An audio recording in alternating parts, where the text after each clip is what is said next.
Super Docteur, c'est le podcast des médecins généralistes. Le podcast qui vous transmet les recommandations de bonnes pratiques et les résultats des grandes études qui vont changer vos habitudes. Super Docteur, c'est la découverte de méthodes de soins innovantes et des interviews de soignants inspirants qui boosteront votre motivation. Un contenu court et pratique chaque semaine pour tous les médecins. Bonjour à tous et bienvenue sur Super Docteur. Dans cet épisode, je vous propose d'explorer une facette de la médecine qui unit tradition et innovation pour enrichir le soin de nos patients, la médecine intégrative. Ce domaine qui me tient particulièrement à cœur associe la médecine moderne aux pratiques ancestrales et redéfinit de manière holistique la prise en charge de nos patients. Pour en discuter, j'ai l'honneur d'accueillir le docteur Chloé Bramy, médecin cancérologue et enseignante-chercheur, qui a consacré sa carrière à l'intégration de la pleine conscience dans la pratique médicale. Titulaire d'un doctorat en psychologie et sciences de la pensée, elle a récemment fondé MuMédecine, une école destinée à la médecine intégrative, et préside l'association Ikairos, qui promeut une nouvelle culture du soin. Mon invité nous expliquera comment elle crée des ponts entre des domaines a priori opposés pour enrichir sa pratique médicale et introduire la poésie dans le soin de nos patients et la formation de nos confrères. Bonjour Chloé. Bonjour Mathieu. Merci beaucoup d'être là avec moi aujourd'hui sur ce podcast. Alors Chloé, j'ai pour habitude de présenter tous mes invités. J'ai esquissé quelques-uns de tes diplômes, de tes casquettes dans mon introduction, mais je t'avoue qu'avec toi c'est particulièrement compliqué. Je vois que dans tes différents diplômes, donc tu es médecin cancérologue, enseignante-chercheur, tu es formateur, tu as aussi un doctorat de psychologie en sciences de la pensée, et donc tu as fondé cette école de médecine dont tu vas nous parler. Et puis quand je me plonge dans ton parcours, on voit qu'il y a des notions de care qui sont hyper importantes, des notions d'empathie, il y a beaucoup de poésie, la méditation semble centrale, enfin bref, est-ce que tu peux te présenter exceptionnellement dans ce podcast et partager avec nous ton parcours, s'il te plaît. Oula Mathieu, tu me challenges là. Non, déjà je te remercie. Je crois que c'est ce que je préfère dans ces échanges de podcasts parfois, c'est d'observer la manière dont on peut être présenté. Donc je te remercie pour cette présentation. Je crois qu'aujourd'hui, je peux me définir, ça je crois que c'est ce que je note parfois, comme une femme soignante engagée pour une médecine vivante, écologique et sensible. En tout cas, pour qu'on puisse s'autoriser en tant que professionnel de santé à vivre nos métiers du soin en se respectant et en respectant les autres. Voilà. Et je crois que finalement, dans cette dimension de médecine intégrative, parfois qu'on réduit un petit peu à l'utilisation des interventions non médicamenteuses à la médecine occidentale, je crois qu'en fait le pilier fondamental, et tu en parles dans ton livre, c'est quand même cette dimension du care, d'écoute, d'empathie, et finalement à partir de là,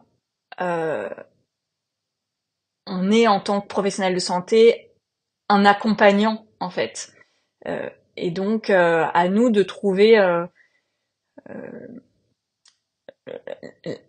finalement tous les outils ou les meilleurs moyens d'accompagner le patient vers la santé. Voilà. Ok, et ce qui est étonnant, c'est que tu ne mentionnes aucunement tes diplômes, ton parcours universitaire qui est super complet. Ouais, j'ai un peu un... En fait, je crois que j'aime vraiment apprendre. Donc je peux me définir aussi comme ça, j'aime vraiment apprendre. Tu vois là, je sors d'une consultation à l'instant et j'ai l'élan de m'inscrire à un DU. Donc je crois que finalement je vais toujours apprendre, tu vois, tout au long de ma vie. Mais je vois beaucoup les diplômes comme des moyens d'évolution en fait. Donc j'ai pas l'impression d'être, enfin que mon identité dépende de ces diplômes. Et donc c'est pour ça que parfois c'est difficile pour moi de me présenter, enfin avec ces diplômes. Par contre, ce qui est vrai, c'est que peut-être qu'il y a un des diplômes dont je suis le plus fière aujourd'hui, c'est ce doctorat de psychologie. Mais je suis fière de lui parce que c'est un diplôme que j'ai vraiment choisi d'aller vivre. Je dis ça parce qu'un doctorat de sciences, c'est 4 ans, c'est une mise en application d'un travail de recherche, c'est beaucoup d'investissement, mais c'est beaucoup de rencontres. C'était vraiment 4 années passionnantes. Et je crois que j'ai découvert ma vocation à travers ce doctorat et donc ce diplôme. Voilà. Ok, doctorat que tu as fait après, je le rappelle, une carrière universitaire en cancéro quand même, hein, on va y revenir. Je vais te challenger une deuxième fois, Chloé. C'est quoi pour toi la médecine intégrative?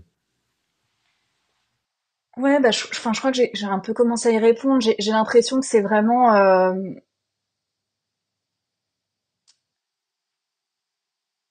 exercer une médecine respectueuse du vivant. Et quand je dis vivant, c'est finalement respectueuse de l'humain, euh, mais aussi respectueuse de l'environnement dans lequel nous vivons et nous habitons. Et donc finalement, la médecine intégrative, puisqu'elle fait écho à l'acte d'exercer le soin, ce serait exercer une médecine respectueuse du vivant dans des lieux de soins eux-mêmes respectueux du vivant. Voilà. Ok. Et j'ai l'impression que tu as mis un pied dedans avec la méditation. Tu vas me dire si je me trompe, parce que tu as eu une expérience aux États-Unis, au Memorial Sloan Kettering Cancer Center, et tu as aussi tourné un documentaire, Médecine et méditation, éloge du care. Est-ce que c'est la méditation qui t'a mis un pied dedans? Et surtout, comment y es-tu venu et qu'est-ce que ça t'a apporté? Ouais, alors c'est la méditation, mais pas que. Je pense que j'ai pris conscience que notre médecine occidentale n'était pas suffisante dans la prise en charge de certaines maladies chroniques, notamment le cancer, euh, en- comme une observation clinique en fait, surtout dans un premier temps. Et ensuite, je me suis intéressée à l'Ayurveda. Euh, et puis, je suis partie du coup aux États-Unis pendant mon internat.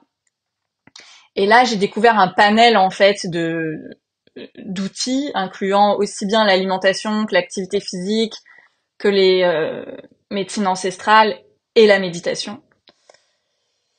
Et c'est vrai que j'ai eu un waouh avec la méditation de pleine conscience parce que j'ai vraiment senti d'une part la dimension d'écoute qui me paraissait fondamentale à la fois en tant que thérapeute mais aussi en tant que citoyenne. Et puis cette dimension de redevenir acteur du soin. Finalement, c'est un outil dans lequel la personne reste complètement actrice ou acteur. Et ça, je trouvais ça assez extraordinaire. Voilà. Ok. Et qu'est-ce que tu as fait aux États-Unis? Alors j'ai fait ce qu'on appelle un internship, un stage d'internat. J'aimais bien les petites magouilles quand donc j'ai fait passer un stage d'interchu euh, aux États-Unis pour vraiment dans cette dynamique et intention d'explorer la santé, la médecine intégrative en cancérologie. C'était en 2011. Il y avait très peu de choses en France. On parlait très peu aussi des soins de support. Donc voilà, ça a été un projet complètement pédagogique. Et qu'est-ce que j'ai fait? J'ai assisté à des consultations cliniques, j'ai assisté à des programmes de recherche et j'ai fait ma thèse de médecine là-bas, enfin avec l'équipe de là-bas. Et j'ai surtout pratiqué. En fait, leur pédagogie a été de me dire, OK, Chloé, si tu veux vraiment apprendre ce que c'est que la médecine intégrative, va falloir que toi, tu médites, tu pratiques, tu fasses du qigong, du yoga, que tu manges mieux. Voilà. Et du coup, je suis rentrée avec ces traces-là, finalement. Que tu te mettes skin in the game. Voilà. Et Chloé, on se connaît tous les deux. Je vois que dans ta vie, dans ta carrière, il y a une notion de créativité, une notion d'art et de poésie qui s'entremêlent dans ta vie perso, dans ta pratique. J'ai envie d'aborder ce sujet. Comment tu places l'art, la poésie, la création dans ton activité professionnelle? Comment tu alimentes ta réflexion pro avec l'art, la poésie, la création? Et est-ce que ça sert tes passions, tout simplement? Attends, laisse-moi 2 minutes pour te répondre. Alors, en fait, je vais te répondre à l'envers. Je pense que si j'ai un rêve aujourd'hui, et notamment, c'est vrai que c'est une des intentions de l'école, mais pas que, c'est de contribuer à remettre du vivant, de la vie, dans des lieux de santé. Et l'art, pour moi, mais pour plein d'autres, hein, est un moyen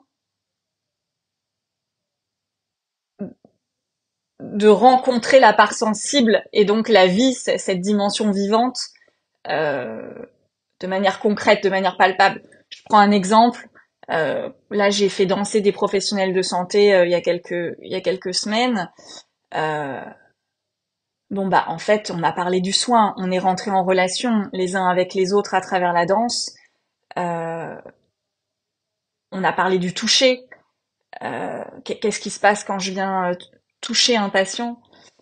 Qu'est-ce qui se passe quand je le regarde, en fait? Et j'ai l'impression que l'art nous permet de regarder l'autre et donc, d'une certaine manière, de réapprendre aussi nos métiers, c'est-à-dire comment est-ce qu'on rentre en relation avec les personnes qui sont en face de nous. Voilà. Et puis, il n'y a pas que ça, il y a aussi que l'art, il y a vraiment cette dimension vivante et, et je sais pas quel est ton rapport au lieu de santé aujourd'hui. Moi, je suis une hospitalo-universitaire dans l'âme, tu l'as dit. J'ai quitté l'hôpital parce que voilà, ça n'avait plus de sens à un moment donné pour moi. Mais si demain on me dit OK, faisons danser un hôpital, j'y retourne. Et donc voilà, c'est revoir vraiment le sourire à la fois des patients et à la fois des professionnels de santé qui en fait exercent un métier qu'ils aiment profondément. Et je pense que quand on est professionnel de santé, quand on est médecin, parce que ce podcast est particulièrement pour les médecins, mais je crois qu'il y a une flamme en nous, tu vois, qui nous a fait choisir ce métier et qu'elle est éteinte ou en tout cas que pour beaucoup d'entre nous, ce que j'entends beaucoup de professionnels de santé, elle est difficile à animer. Et je crois que c'est pas la technicité qui va nous rendre cette flamme, c'est vraiment comment on se met en relation les uns avec les autres et comment on crée une synergie. Et voilà, et l'art est fondamental. C'est fondamental. Je suis tout à fait d'accord. C'est très beau, hein, tu l'as hyper bien expliqué. Et toi qui viens de l'hôpital, tu n'as pas pu mener à bien ces projets et ces idées au sein de l'hôpital? Alors, je pense qu'il y a eu un concours de circonstances. Euh, j'ai fait un choix en 2017 de faire ce doctorat.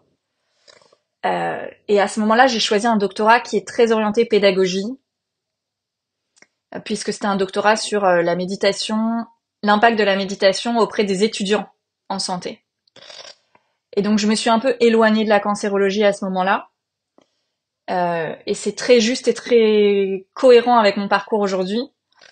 Euh, mais je suis pas médecin généraliste, je suis cancérologue, et donc du coup, je rentrais pas dans les cases du, comment on appelle ça, tu sais, des dénominations là. Euh, et donc il y a un moment, j'ai dû aussi me dire, bah ok, t'as fait un choix, tu vas pas être nommé en cancérologie, bah du coup là tu peux pas être nommé dans une autre discipline. Donc ça a été voilà un choix cohérent mais assumé. Euh, et puis l'autre chose, c'est que j'ai vraiment besoin de créer. Ça, c'est très lié à ma personnalité. Euh, et quand j'ai voulu retourner dans un service, notamment en soins palliatifs, il y a 3 ans, euh, on m'a dit très clairement, ça, je pense que ça peut intéresser quelques auditeurs. Euh, mais nous, on n'a pas besoin de gens créatifs ou qui ont des projets. On a besoin de gens de main en fait. On a besoin de gens qui font des choses. Tu vois, qui en fait Ouais, ouais, ils ont un besoin de peu main d'œuvre. ouais, voilà, exactement. On a besoin de main d'œuvre. Et le chef de service a été genre extraordinaire de me dire ça, parce que c'était très honnête finalement. Mais là, je me suis dit, ok, il y a vraiment un problème. Incroyable, c'est super intéressant. Et ouais, c'est vrai que il y a des problèmes différents et qui sont paradoxales dans notre métier. C'est que il faut qu'on travaille beaucoup mieux avec beaucoup plus d'humanité, parce qu'on l'a complètement perdu. Et d'un autre côté, il faut qu'on soigne des gens de plus en plus nombreux et qui le demandent de plus en plus. Et pour mieux soigner les gens, il faut passer plus de temps avec eux. Il faut consacrer beaucoup plus de temps et d'énergie à essayer de bien faire les choses. Et de l'autre côté, si tu passes autant de temps avec chaque personne, tu peux pas voir tout le monde qui te le réclame. Chloé, est-ce que tu peux me décrire ta semaine type, s'il y en a une, entre peut-être Je sais pas. de... Non, j'ai pas vraiment de semaine type en fait. J'ai pas de semaine type et c'est ce qui est à la fois génial mais ce qui est aussi compliqué, je l'avoue. Qu'est-ce que tu fais de ta vie en fait, Chloé? Non, j'ai pas de semaine type, j'ai des mois types. Si tu veux que je te dise en mois. Non, en général, je passe une semaine à la clinique. Je continue là de travailler en tant que cancérologue dans une clinique dans le sud de la France. Donc là, tu consultes. Donc là, je consulte, je fais de l'hospice et, et voilà. Et puis ensuite, j'ai, on va dire, un mi-temps dédié à MU et à la mise en place des formations, beaucoup de relationnel quand même. C'est aussi voilà une partie de ma vie où je rencontre beaucoup de gens, donc je prends du temps pour échanger. Et puis un autre mythe, enfin et donc la moitié, enfin les jours qui restent, soit dédiés à du vide, donc à des instants créatifs, parce que c'est important, soit à des conférences et des enseignements à la fac ou dans d'autres voilà formations. Ok, ça a l'air intéressant que tu arrives à bien jongler entre ces différentes activités. En tout cas, ça a l'air de te réussir. Dans ton activité de consultation de cancérologue, est-ce que tu intègres la méditation en pleine conscience avec tes patients? Oui, de plusieurs manières. Ce que je dis souvent déjà, c'est que la méditation de pleine conscience, en tant que professionnel de santé, quand on apprend à méditer, quand on pratique, il y a un bénéfice qui va être direct pour le patient en fait, sans forcément méditer ou sans forcément le faire méditer plutôt. Comme on développe une qualité d'écoute euh, au sein des consultations, je pense que cette qualité d'écoute se ressent. Voilà, ça c'est vraiment le premier impact en tant que professionnel de santé de la méditation sur le patient. Et ensuite, je propose pas de méditation, moi, dans les temps de consultation, ou très peu.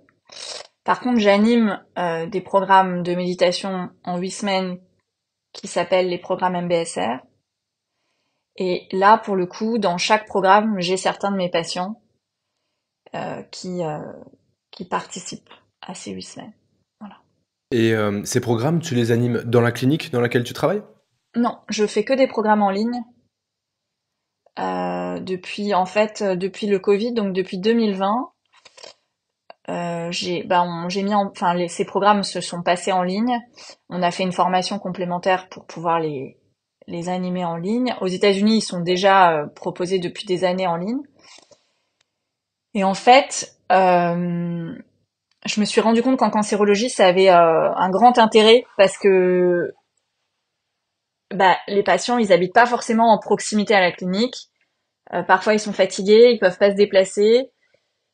Euh, voilà, il y a cette notion d'accessibilité qui est arrivée et donc j'ai continué. Et puis aussi parce que ces programmes, je les anime aussi pour des professionnels de santé. Euh, et pareil, c'est pas forcément des gens qui habitent dans les Cévennes où j'habite.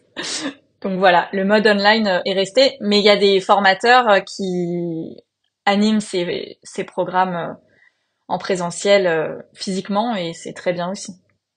Très bien. Donc tu fais une consultation de cancéro assez classique.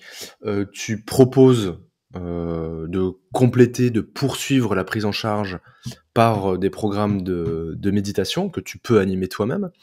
Est-ce que tu conseilles à tes patients d'autres interventions non médicamenteuses? Oui, bien sûr, en fait, je trouve que c'est aussi tout l'intérêt, c'est de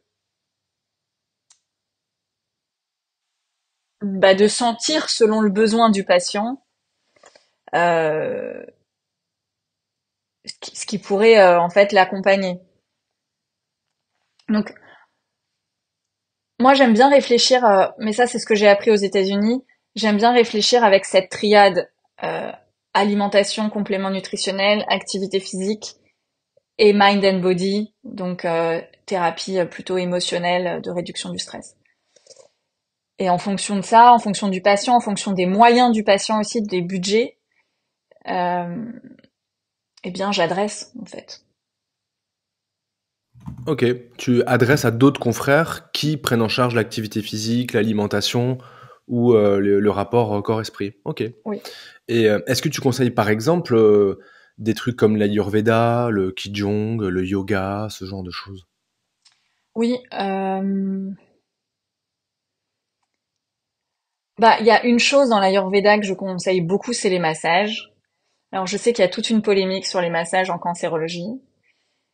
Euh, il faut savoir qu'il faut être assez réaliste. Un patient qui est en cours de traitement, qui va pas bien, qui est fatigué, on va pas lui proposer la même chose que quelqu'un qui est dans l'après-cancer, qui est beaucoup plus mobile et qui a surtout besoin que son énergie elle revienne. Donc oui, l'Ayurveda, je la recommande, mais je la recommande beaucoup en prévention et pas en thérapeutie. Voilà. Et là, on vient d'avoir un cours sur l'Ayurveda. Les principes de l'Ayurveda, c'est beaucoup en prévention, avant que la maladie arrive, en fait. Donc, Et donc tu envoies à des professionnels pratiquant l'Ayurveda près de chez toi. alors pour le coup, franchement, j'en ai pas beaucoup près de chez moi, mais je renvoie que à des professionnels de santé que je connais ou que j'ai eu tu vois, pour échanger, soit sur les patients, soit parce que j'ai confiance dans leur pratique. Très bien. Alors toi qui es universitaire, tu es sensible comme moi à la médecine intégrative, tu as même fait des travaux universitaires sur la question. Tu sais que un des problèmes actuels, c'est le manque de crédibilité scientifique de certaines interventions. J'ai une question à te poser. Comment tu évalues l'efficacité de ces interventions que tu peux conseiller ou prescrire? Est-ce que c'est indispensable? Comment tu fais? Alors moi, j'évalue pas directement ce que je prescris, je l'évalue de manière empirique, c'est-à-dire en voyant si la personne a été satisfaite, quel a été le retour. En fait, je pense que c'est important en tant que médecin de prendre le temps du feedback. Voilà. Après, l'évaluation des pratiques ou des interventions non médicamenteuses sont hyper importantes. Pourquoi? Je vais prendre l'exemple de la méditation parce que c'est ce que je connais le mieux. Euh, d'une part, évaluer, ça permet de faire évoluer nos pratiques. En 2018, il y a eu un très beau papier dans le JCO qui donnait un peu l'état de l'art de tous les traitements complémentaires dans le cancer du sein, avec les niveaux de preuve. Et en fait, ils se sont rendus compte que les programmes de méditation en 8 semaines en cancérologie avaient un niveau de preuve de grade A. Ça a fait évoluer nos pratiques parce qu'en fait, sans cette revue, on n'avait pas mis en place que la méditation, c'était peut-être plus intéressant que le yoga. Tu vois. Donc ça fait évoluer nos pratiques. Et en même temps, ça je l'ai vu dans mes travaux de recherche auprès des étudiants, venir questionner une pratique, c'est aussi se rendre compte des effets secondaires qu'on n'avait pas forcément anticipés. Et par exemple, avec la méditation, il y a cette notion de, ok, à un moment donné, on est confronté à l'inconfort. Et ça, c'est compliqué ou douloureux. Et donc, qu'est-ce qu'on fait quand on a un étudiant qui est confronté à l'inconfort ou à une anxiété qui augmente et c'est de la même manière avec un patient. Donc, je pense que c'est hyper important d'évaluer. Il y a une super organisation en France avec le CUMIC et aussi la Société savante de Grégory Nino sur le modèle standardisé d'évaluation des interventions non médicamenteuses. Il va sortir un guide d'ailleurs là ces prochains jours, un nouveau guide. Voilà, donc je pense qu'il y a vraiment une réflexion. Après, je mets juste un petit bémol sur tout ça. C'est qu'en fait, on est obligé, à mon sens, de faire évoluer la médecine, que les études cliniques, ça prend du temps, et qu'on peut pas attendre aujourd'hui d'avoir tout validé avant d'implémenter. C'est-à-dire, je pense qu'il faut à la fois implémenter et à la fois évaluer. Voilà. Tout à fait, tout à fait. Ok, je suis tout à fait aligné avec toi sur cette question. Une petite question technique, je ne sais pas si tu pourrais me répondre. Est-ce que c'est très différent d'évaluer une intervention non médicamenteuse d'un médicament, par exemple? Et quelles sont les grosses différences et les difficultés pour prouver que une thérapie manuelle, par exemple, fonctionne comme on pourrait prouver peut-être plus facilement qu'un médicament fonctionne sur deux groupes, un placebo, un témoin, etc. Est-ce qu'il y a des différences majeures? Et surtout, comment être sûr de la validité scientifique? Quelles sont les subtilités méthodologiques pour ce genre d'essai? Je peux un peu te répondre, je sais pas si je suis la meilleure personne, mais déjà, c'est pour ça que, par exemple, dans la Société savante, ils ont vraiment utilisé le mot intervention non médicamenteuse. Parce que ils évaluent un protocole quand même, un protocole de soins. Donc, par exemple, les programmes de méditation MBSR, ils ont été beaucoup évalués parce qu'il y a quelque chose qui est reproductible. Même si chaque participant va faire son expérience unique. D'accord? Donc, par exemple, sur les études sur la méditation, au début, on a fait beaucoup d'essais contrôlés randomisés, qu'on connaît bien, avec euh, le besoin d'impact, d'efficacité. Et puis en fait, aujourd'hui, on s'intéresse de plus en plus à la recherche qualitative. Pourquoi? Parce que la recherche qualitative, elle va nous donner d'autres éléments, notamment sur comment les patients vivent ces pratiques. Et donc là, on en revient aux effets secondaires et aux avantages. Par contre, c'est assez différent pour moi. Typiquement, je connais moins les principes de l'acupuncture, mais dans ce que je sais, c'est qu'il y a quand même cette donnée un petit peu de d'au cas par cas en fait, de quelque chose qui serait plus individuel. Euh, Là, ça devient très compliqué parce que on n'a pas un protocole à évaluer. Voilà. Donc c'est ça qu'on sait pas très bien faire, c'est comment on évalue une médecine singulière. C'est ça. J'ai fait un épisode avec Bastien Genet, qui est épidémiologiste, chef en santé pu à Paris. Et il m'a parlé de toute cette nouvelle génération de chercheurs, d'épidémiologistes, dont le travail était de designer les nouveaux essais permettant d'étudier des INM, des interventions non médicamenteuses. C'est passionnant. Il m'a raconté que maintenant, il y a beaucoup d'essais mixtes, quanti, quali, euh, et c'est passionnant parce qu'il y a des gens qui travaillent aussi là-dessus, et ça met de l'eau dans le moulin de la médecine intégrative en général. Super. J'aimerais bien qu'on parle de ton école MU. Est-ce que tu peux nous expliquer donc cette école de médecine que tu as fondée, qui s'appelle MU Médecine, quelle est sa mission et quels sont ses outils? Oui, bien sûr.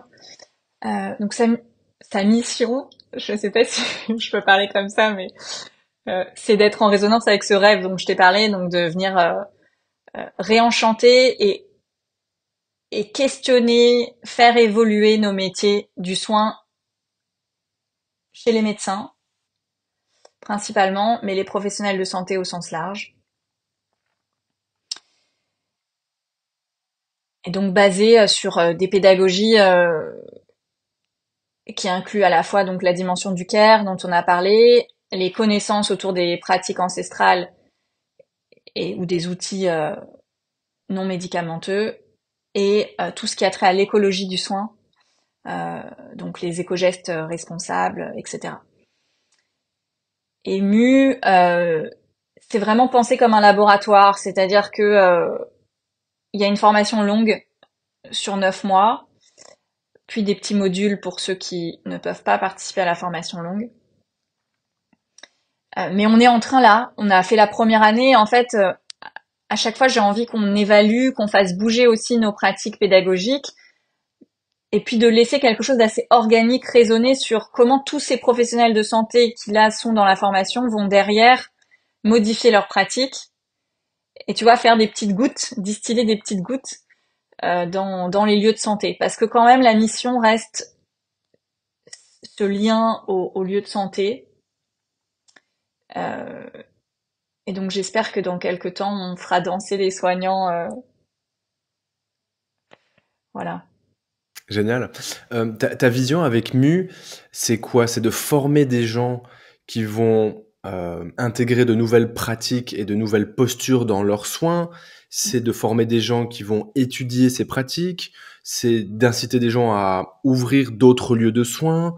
Est-ce que tu as une vision Oui. idéale ou pas? Ou alors est-ce que tu fais de l'itération d'année en année, en... ce qui peut être Non, aussi une non, idée, hein. c'est un peu des deux. C'est d'être un espace qu'on appelle un espace capacitaire, c'est-à-dire que en théorie, quand on va dans une école, on y arrive avec son terrain, avec les formations qu'on a reçues, avec ce qu'on est en fait, ce qu'on aime. Euh, et puis en fait, on va rencontrer un écosystème. Et cet écosystème, il va nous transformer un petit peu, il va nous chahuter, il va créer quelque chose en nous. Euh, et puis derrière, on va retourner dans notre écosystème. Ou on va modifier le lieu dans lequel on va travailler, mais t'as compris le, voilà. Euh, donc il y a vraiment cette idée d'école, de venir apporter des connaissances,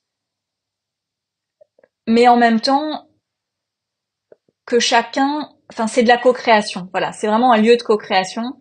Et derrière, les gens repartent. Et puis il y a quand même une idée un peu philosophique, de diffuser une philosophie du soin, ça c'est important. On est en train de créer justement la version un peu think tank de MU, donc de l'espace réflexif, de dialogue, de partage, etc., autour de cette philosophie du soin. Et donc du coup, dans cette philosophie du soin, en fait, je ne vois pas comment on peut modifier ou accompagner l'évolution du soin vers une médecine intégrative si on ne travaille pas à la fois sur la posture et à la fois sur nos connaissances. Voilà. Et donc j'ai l'impression, tu vois, que c'est un peu c'est relié en fait. Et pour travailler sur notre posture, et je sais que tu partages ça, ben à un moment faut y aller, tu vois. Et donc bah dans la formation, en effet, on va faire méditer les médecins, ils vont danser, ils vont pratiquer le yoga, mais pas que. Voilà. Avec ça, il y a aussi des apports théoriques. Euh, et je crois qu'en fait, c'est fondamental cette notion de posture parce que le tout-puissant ou la posture du tout-puissant, bah en fait, ça va pas tenir. Superbe, c'est très, très inspirant en tout cas. Hem, Toi qui viens de l'hôpital, qui a une grosse carrière, universitaire en médecine et en psycho, du coup, hem, est-ce que tu as eu dans ta carrière des résistances de par tes confrères, de par tes pairs, peut-être des PUPH, que sais-je? Et comment elles se sont manifestées? Et est-ce qu'il y en a eu beaucoup? Est-ce qu'elles ont été nombreuses? Et comment tu as fait pour poursuivre ce cheminement qui peut paraître assez exotique pour certains? Oui, j'ai eu des résistances, mais pas tant que ça. Ok, bonne nouvelle. Pas tant que ça. En fait, je pense que j'étais un peu, tu sais, j'aime bien dire ça, mais c'est vrai, un peu genre la grande illuminée, tu vois. Et donc, en fait, on s'est dit bon, on peut lui laisser avoir cette casquette, tu vois. Nous, ça va pas trop nous déranger. Il faut bien que quelqu'un aille étudier ce qu'on appelle la santé intégrative. Donc j'ai eu l'impression que ça les arrangeait un peu que je m'intéresse à ce sujet. Et ça a été comme ça, on va dire jusqu'à il y a 2 ans, jusqu'à la fin du doctorat.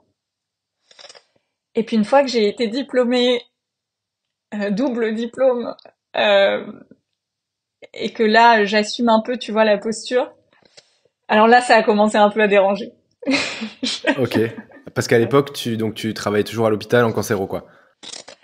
Non, c'était pas tant ça. Je pense que c'est la posture d'étudiante, tu vois, D'accord. qui dérangeait pas trop le PUPH ou voilà, ça restait dans un truc d'étudiant. Et puis à un moment, quand l'étudiante a quitté ce statut d'étudiante, et que là c'est devenu un peu plus sérieux, oui, il y a eu des résistances. Mais je suis assez contente de ces résistances en fait, parce que elles font vraiment avancer. Elles permettent aussi de se remettre en question.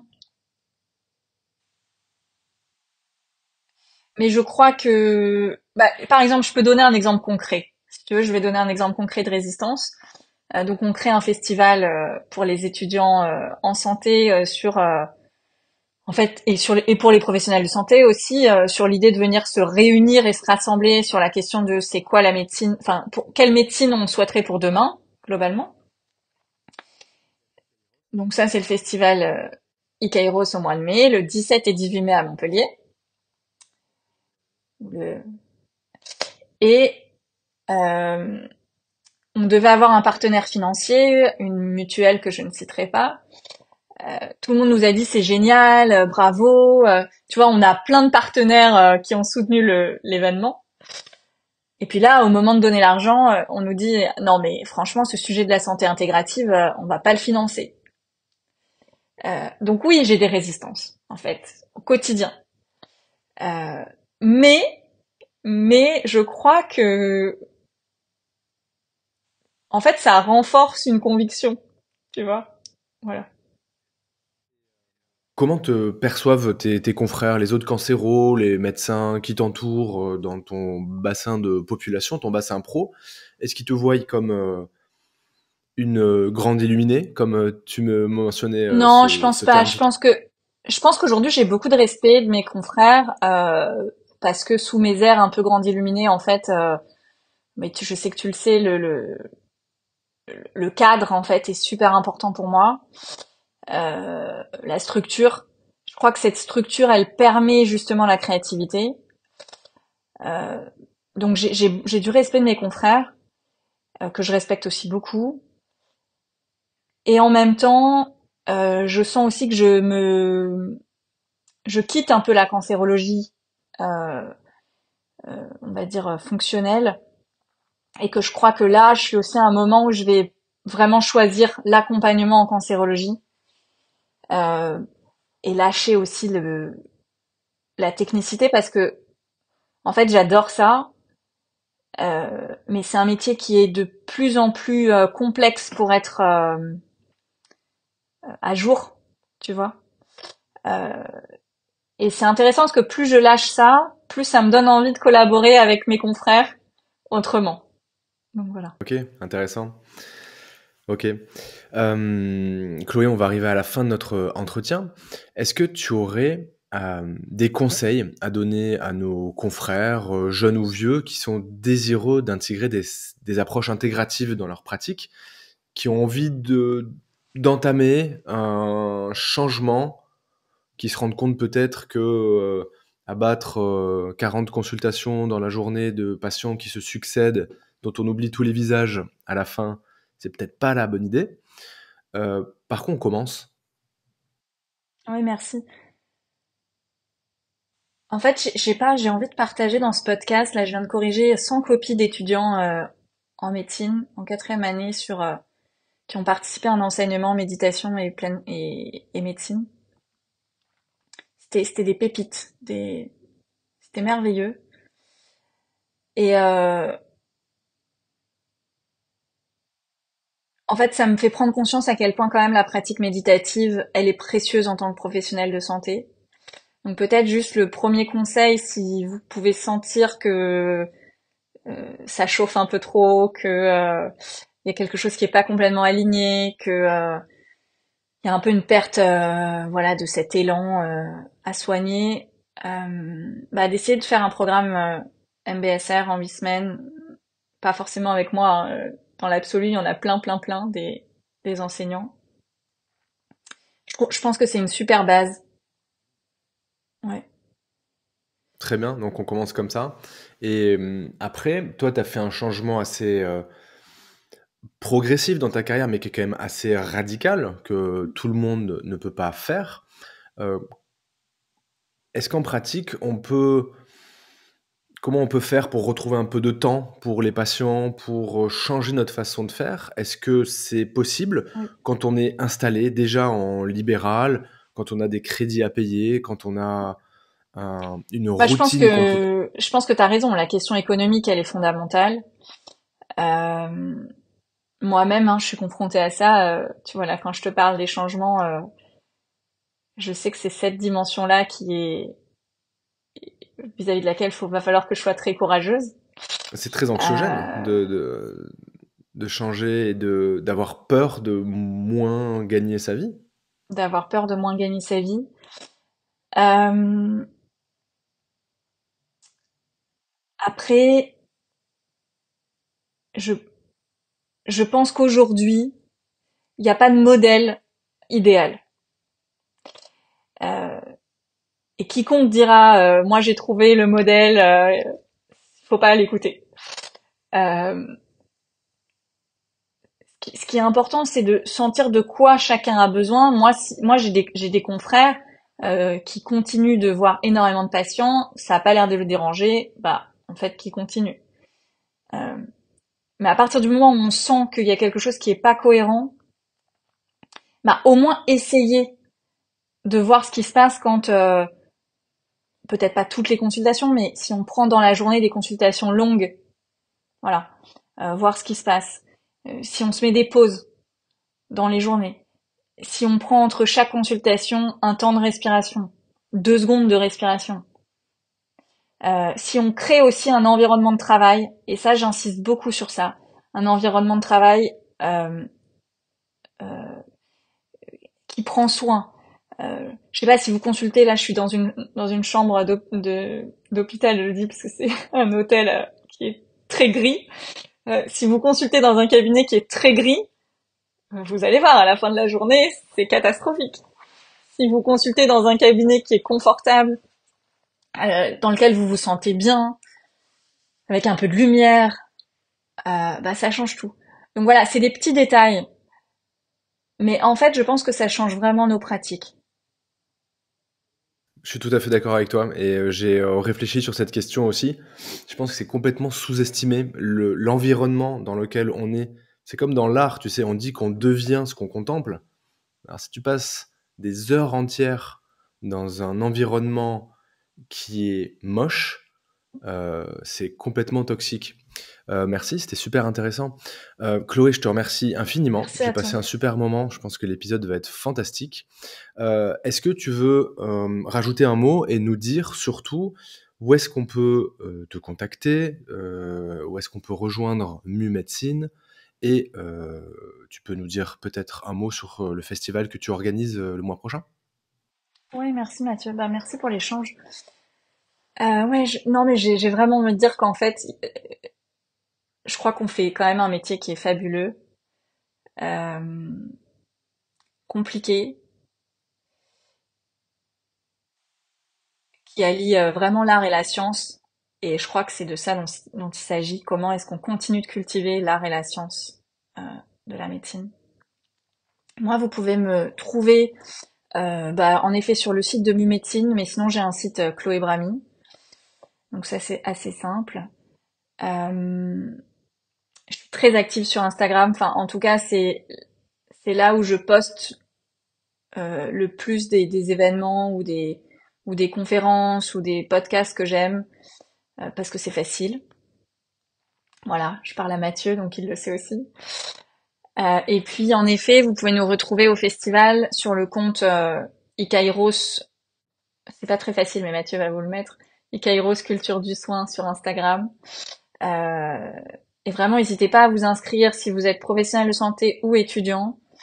Je pense que ça va être vraiment un lieu de rencontre au soleil, à Montpellier, et qui aura lieu dans la plus grande, enfin dans la plus ancienne faculté de médecine, donc symboliquement c'est quand même intéressant. Et, euh, et qui est complètement indépendant, voilà, parce que on n'est pas du tout. Enfin, c'est pas une initiative de la fac en fait, c'est vraiment une initiative citoyenne, j'ai envie de dire. Donc voilà, vous êtes bienvenus. Merci beaucoup, Chloé. À bientôt. À bientôt, Mathieu.